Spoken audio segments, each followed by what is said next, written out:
सुक्ला सेरफां बियाब बाथौ गौथुमा देग्लाय बिथांमोननि बाथौ गायसननाया जिहेतु 25 बोसोर जाबाय बिनि थाखाय रुफाथि मायथाइ फालिदों आरो बेजों लोब्बा लाखिनानैनो दिनै मोनसे मेहेरगोनां आरो गोनांथार मोनसे आयदा लाइमोनफोरनि गेवलां सावरायमेल बेखौ लादों आरो बेवहाय आङो बेखेवगिरि आलासि महरै बाहागो लाफैनानै जोबोद गोजोननाय मोन्दों। बे बियाबनि सिङाव 25 गामि दङ होननानै बिथांमोना बुंदों आरो 25 गामिनिफ्रायबो गासैबो सेंग्रा सिख्ला लाइमोनफ्रा बाहागो लाफैनाया जोबोद मोनसे गोजोनथाव बाथ्रा।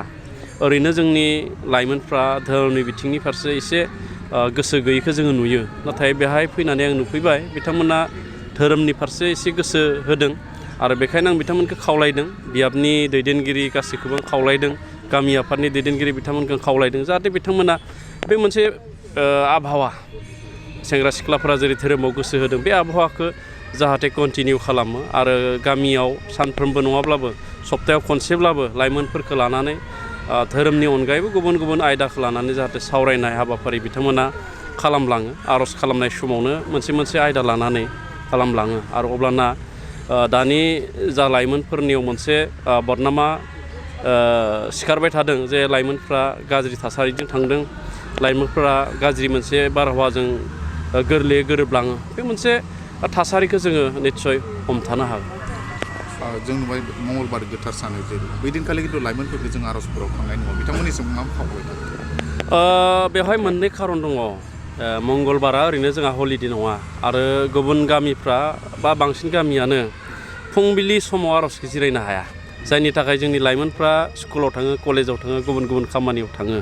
फुंबिलि समाव जुदि जायोब्ला 7टानिफ्राय 8टानि गेजेराव जुदि जायोब्ला अब्लाना लाइमोनफ्रा दसेबाबो बाहागो लाहैनो हागोन आरो लाइमोनफोरखौ जों बाहागो लाहैहोनो हागोन आरो जायफोर गामियाव बिदि मोनसे समाव खालामो बैफोराव लाइमोनफोरखौ आं खावलायगोन जाहाथे बाहागो लाहैयो।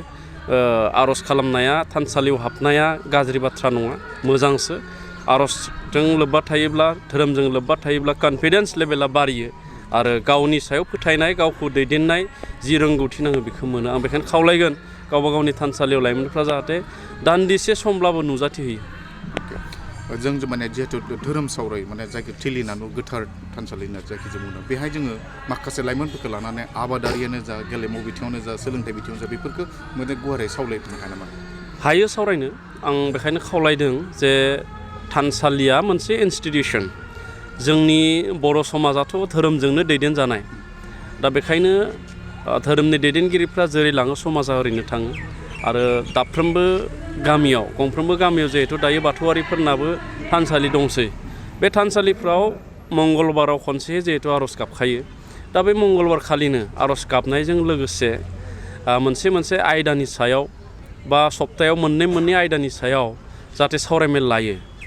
सासे सुबुंखौ बा फुंखा सुबुं लिंहरनानै आनसलिकनि थायो, जिल्लानि थायो, धोरोमनि सायाव बुंनो होबाय मोनसे स्पेसिफिक टपिकनि सायाव आरो सोरखौबा सोलोंथाइनि सायाव, सोरखौबा आबादनि सायाव आरो गेलेनायनि सायाव आरो गुबुन गुबुन बिथिंनि सायाव जाहाथे फुंखा सुबुं लिंहरनानै गामियाव जुदि सप्तासेयाव खनसे जुदि सावरायलायोब्ला लाइमोनफोरखौबो लानानै बा रायजोफोरखौबो लानानै, आं सानो बिदि खालामोबा जोंनि बे बाथौ धोरोमा जोबोद जौगागोन आरो बे धोरोमनि गेजेरजों, बे धोरोम सिबिनायनि गेजेरजों जोंनि हारिया रांखान्थि, सोलोंथाइ, आबाद गासैबो बिथिङाव जौगालांनो थाखाय गोरलै जागोन।